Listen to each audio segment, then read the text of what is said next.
స్తుతి గీతము సుమధుర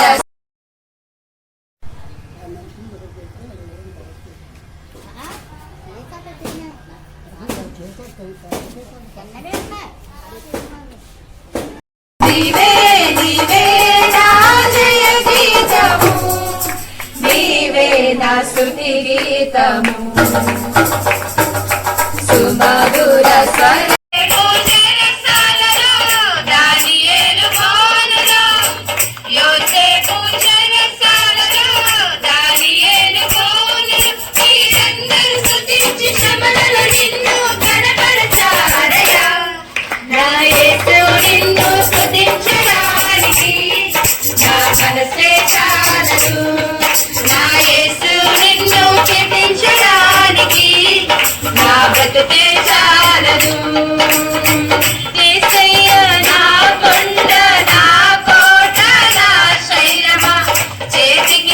కూడా సరిపడలేదండి. 100 రూపాయలు కూడా అద్దె కట్టగల పరిస్థితిలో ఉండేవాళ్ళం అండి.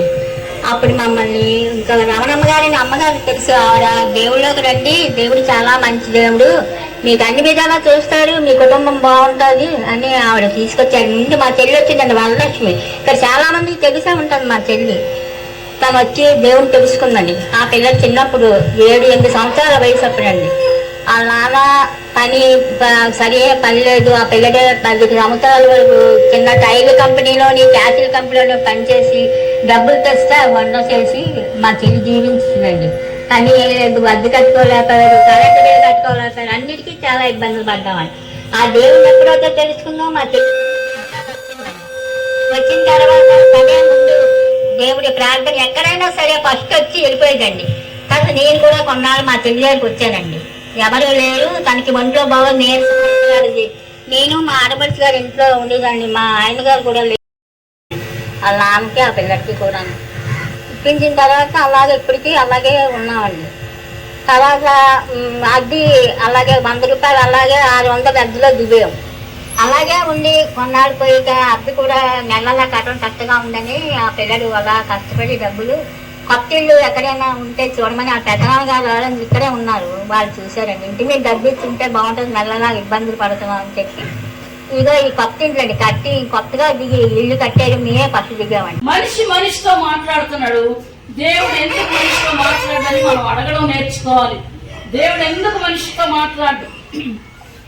మాట్లాడడం లేదు, దేవుడు ఎందుకు మనిషితో మాట్లాడలేదు, ఆ దేవుడు ఎవరో నాకు తెలియాలి, ఆ దేవుడు నేను చూడాలి, ఆ దేవుడు నేను కనుగొనాలి, ఆ రాజ్యంలో నేను ఉండాలని మీరు ఎవరైనా సరే అనుకుంటే, యేసు ప్రభువా నువ్వు దేవుడు అట, నేను పాపని, నన్ను క్షమించు, ఆ దేవుడు అట నువ్వు నాతో మాట్లాడు, నాకు ఈ పరిస్థితులు ఉన్నాయి, భయంకరమైన పరిస్థితులు ఉన్నాయి, ఇక్కడ నాకు భయంకరమైన పరిస్థితులు ఉన్నాయి, నా ఈ పరిస్థితుల నుంచి నన్ను విడిపించని మీరు అడిగితే, మీరు ఎవరైనా సరే మీరు అడిగితే మీ దగ్గరికి ఆ రాత్రే వస్తాడు దేవుడు. దేవుని మహిమ కలుగునుగా. హల్లెలూయా హల్లెలూయా. ఆ రాత్రే మీ దగ్గరకు వస్తాడు. ఏంటండి దేవుడు పాపులకు రక్షకుడు, ఏంటండి రోగులకు వైద్యుడు, పాపులకు రక్షకుడు, రోగులకు వైద్యుడు, మాట్లాడే దేవుడు. ఇంతవరకు ఎవరు మాట్లాడలేదని ఆయన మాట్లాడతాడు. మీరు కావస్తే మీతో ఎవరు మాట్లాడలేదేమో, ఒక్కసారి నాతో మాట్లాడండి ప్రభా, నేను పాపిని నన్ను క్షమించంటే తప్పకుండా నీతో మాట్లాడతాడు. దేవుని మహిమ కలుగునుగా. ఒకసారి చేసి చూడండి, ఒకవేళ లేకపోతే మీరు మానేయవచ్చు. దేవుని మహిమ కలుగునుగా. భయంకరమైనటువంటి పాపిని నేను భయంకరమైనటువంటి పాపిని. నా పాపాలకి విముక్తి లేదు. ఏంటంటే నా పాపాలకు విముక్తి లేదు. ఎవరు నన్ను రక్షించలేదు. అడిగి అడిగి అడిగి అడిగి అలసిపోయాను. ఇంకా చచ్చిపోతాను అనుకున్నాను. క్యాన్సర్ జబ్బుతో చచ్చిపోతాను అనుకున్నాను. ఆ సమయంలో యేసు ప్రభు గురించి చెప్పారు. నేను విని ఆయన నమ్ముకున్నాను. నా పాపాలన్నీ ఒప్పుకొని విడిచిపెట్టాను. ఆయన దగ్గరకు వచ్చి నా జబ్బు బాగు చేశారు.